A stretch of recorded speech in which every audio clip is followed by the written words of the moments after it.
How y'all doing today? My name's Ayin. Today's topic of discussion is going to be, do you really want to know me? Do you really want to know me?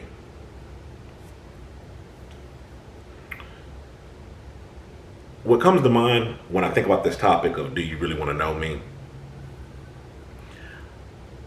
I talk about this in my book, Kilimanjaro, the Arithmetic of Family Communication, in the portion of the book when I'm talking about fathers or father figures, how sometimes people are perceived as two-dimensional figures,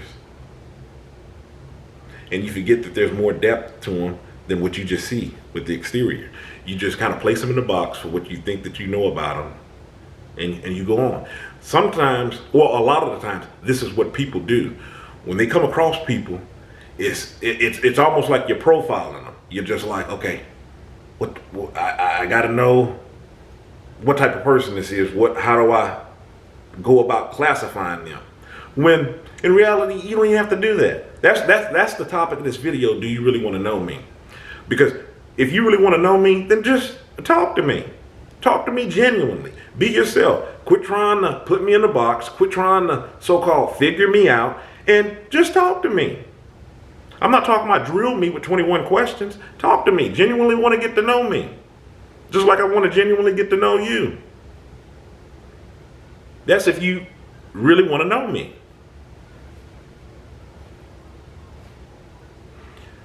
I was at a job where the place that I worked, you really had to respect the professional boundaries between you and the clients that you were helping. Because one of the things that you had to be wary of was them trying to pull your card.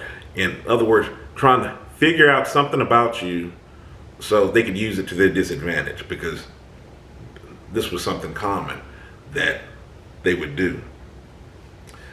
Try to find something that was of benefit to them so they could act like they knew you, so they could somewhat mimic your personality. People do this.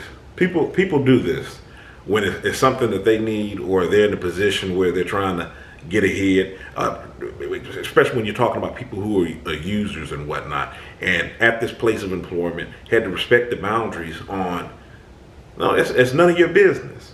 On knowing this particular part about me, my life, my family. This has nothing to do with the relationship that you and I have. If you really wanted to get to know me, you would know me through the way that I interact with you. That's a personal way of knowing me, about how professional I am with you, how well I'm performing at doing this task of us, interacting. Just having general interactions with people, the ongoing conversation, the way that they talk to you, their body language, everything that goes into that, you get a piece of a person. If that relationship goes on long enough, you'll start to know that person. They may start to open up about things if you're in the right environment for them to open up about things. If it's the workplace and those lines shouldn't be crossed, then by no means should you be crossing those lines. But they would still get a good vibe for how you were by the way that you conducted yourself. So instead of trying to go through here and check mark all the list of the people that you have interactions with, like, that person's quiet. I just want to know something about, are they, are they a loner? Are they scared to speak with me? Let me just go talk to them to find out. No, if you really want to get to know the person, you can get to know the person. It was at another place that I worked at, because all of the jobs that I work at, I never bring any pictures of my family. I never decorate or do anything. I'm going to be honest. One reason for doing that is I don't know how long I'm going to be there.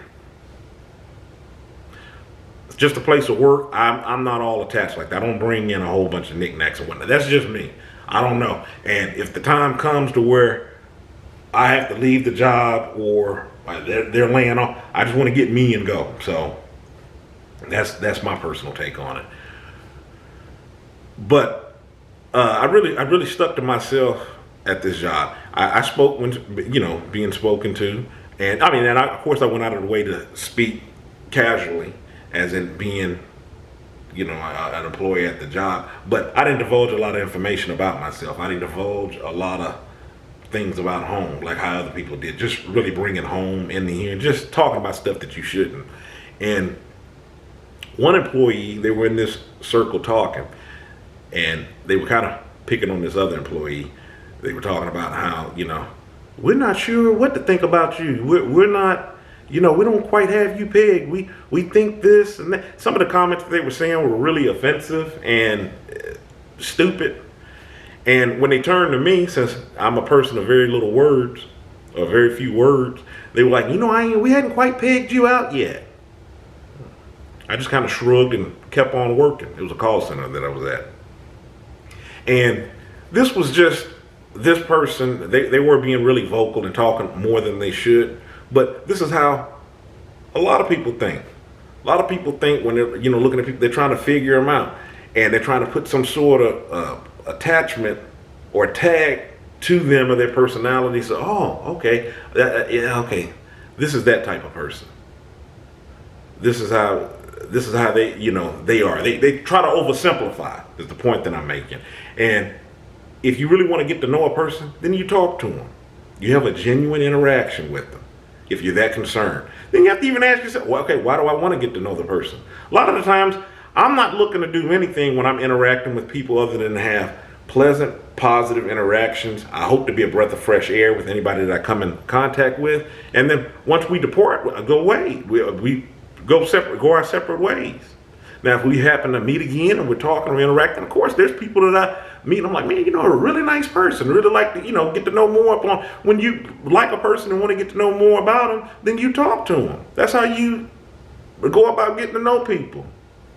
Not just trying to check mark a list because you have some agenda, some criteria that you're trying to meet. So you can label some tag up on them so they're like some two-dimensional figures. You can put them away. Oh, I got them figured out. No, you didn't really want to get to know the person. You just, I don't know what you were doing. Well, I know what you were doing. You, like I said, the basis of this video, you're trying to put some sort of tag, some sort of label up on the person instead of really trying to get to know them. So if you really want to get to know me, get to know me.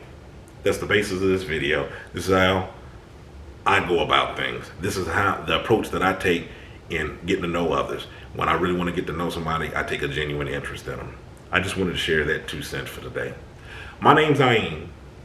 I've written a book, Ayin Kilimanjaro's The Arithmetic of Family Communication. I'll leave a link in the description box.